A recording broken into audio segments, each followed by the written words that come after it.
என்னை நோக்கி கூப்பிடு, அப்பொழுது நான் உனக்கு உத்தரவு கொடுத்து நீ அறியாததும் உனக்கு எட்டாததுமான பெரிய காரியங்களை உனக்கு அறிவிப்பேன்.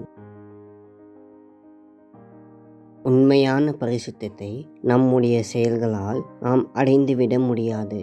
தேவன் நம்மில் கிரியை செய்ய அனுமதிப்பதின் மூலமாக தான் உண்மையான பரிசுத்தம் நம்மில் உண்டாகும்.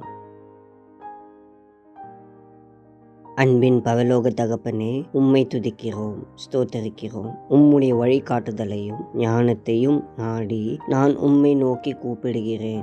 ஆண்டவரே, எனக்கு பதிலளித்து எனக்கு தெரியாத பெரிய மற்றும் வலிமையான விஷயங்களை வெளிப்படுத்தும்படி ஜெபிக்கிறேன். என்னை முற்றிலுமாக கழுவி பரிசுத்தமாக்கும். உமது மகிமைக்காக பயன்படும் ஒரு நல்ல பாத்திரமாக என்னை மாற்றும்.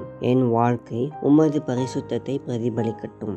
எங்கள் இரட்சகர் இயேசு கிறிஸ்துவின் மூலம் ஜெபிக்கிறோம் பிதாவே, ஆமேன்.